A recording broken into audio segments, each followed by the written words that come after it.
jiital ci sëñ bi toog muy sunu sëriñ di sunu ustaas nga xam ne mooy jàngal xam-xam lépp ak kilifa yu teew yëpp di mbokk siyaare mbokk taalibe yi fi teew yëpp it man damay seere sëñ Abdou ci sa diggante ak sëñ bi ci loo xam ne yàgg naa maa toog ak moom mu koy wax ci itteel goo ko itteel ak sa mbir itteel gu mu ko itteel bu yàggul ànd nañ ci daaraam jooju mbaraan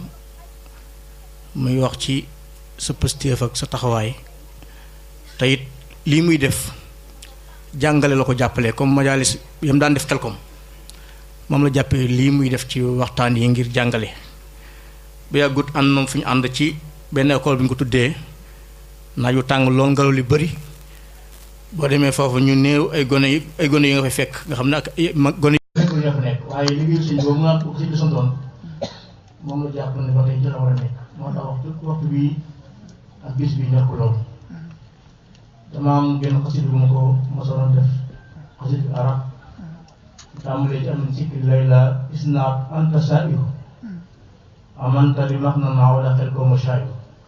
xasit bi ci amin sikri layla isnaat anta sairu amanta li max na maa wala xel ko ma shairu xasit gi xam naa day gudd waaye dama ko waxoon ne ko wen taf xaro bil hilmi faatoo finaa ahoo talaaxoo xuloo man wal ba sawaaxiru mooy bu ngeen di pukkare ci xam-xam da ngeen ñëw ci ëttam kon neen fekk ay xam-xam ak géej yu buusu man ko waa yooyu taxil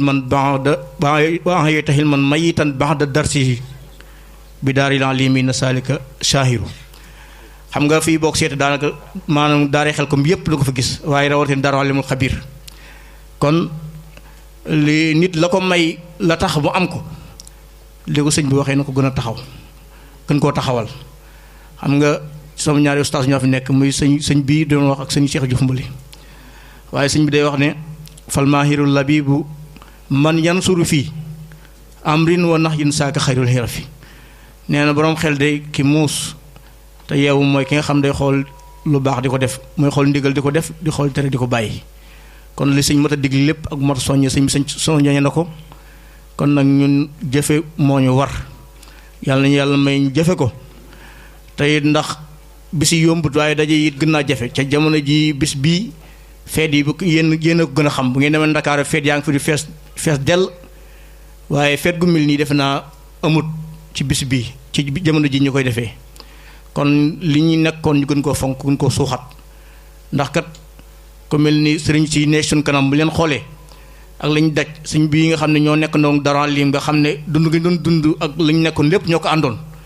waaye gis nga njariñ li nga xam ne moom la fàggu teef googu am kon ñu xam ne lañ nekkoon démb bu caaxaan ko sëñ bi waxee nañ ko jéem a jëfe jéem koo suuxat te xam ne te kenn fexe ba mbir ma bañ a réere ci loxoom kenn ku ne yéen na war naa fexe ne ko sëñ bi waxee kenn ku ne ñu bañ a xeeb kër gi di ko jaare ci moom ku ne daa war naa doon exemple comme nii ko sëriñ si defee ak ku mel ni ñoom si Abdou Ndiaye ñi nga xam ne fu ñu nekk ña ngi xëcc nit ngir di leen yóbbu ci loo xam ne dana tax ñu xëy même yarab Sëñ Saaliw gone lu mu ndaw mën na laa wax ne Sëñ Saaliw nee woon na ma koo ki def loolu nag war naa xam loolu fu lu muy def lu ne mu xam ko bañ ne ci loo xam ne matu ko ndax àdduna du jeex na daanaka ni ko sëñ bi waxee te dundu ñaar fukki at wala fanweeri at mënu su ko war a sàggane ci ay fan wala ay weer wala ay at yu néew kon ñi nga xam ne li ñu nekk dëgg la bu ñu yàkkamti ni ko sëñ bi waxee sëñ bi li mu wax lépp wax ci doy na sëkk mat na waaye sëñ Abdou yàlla na nga yàgg taxaw bis bi sëñ bi ku bis bi ñor la ku yàgg safoo bis bi la wax dëgg yàlla at yi mu fekk muy tukki yëpp da ko daa jàmbat waaye na nga xam ne loolu yëpp sa pas-pas la kon pas-pas boobu it yàlla na ko yàlla gën a dëgëral yàlla na yàlla nangu jëf ji te li ñu fi jàng ci kaamil ak wax li ñu fi def ci lu baax lépp mu jotale ko suñu sang ba sëñ Saaliw sëñ bi yàlla na yàlla yàgg sa taxawaay yàggal gën laa dëgëral li ngay taxawi diina ji muy sunu sag muy kër gi yëpp yàlla gën la ko sàmm ba nga gën koo man ndax wax dëgg yàlla sunu sag la ci lépp ndax kon nag ñu ngi sant bu baax di jotal cant goo xam ne lott nañ ci di ko wax wasalaamaaleykum wa rahmatullahi taala wa barakaatu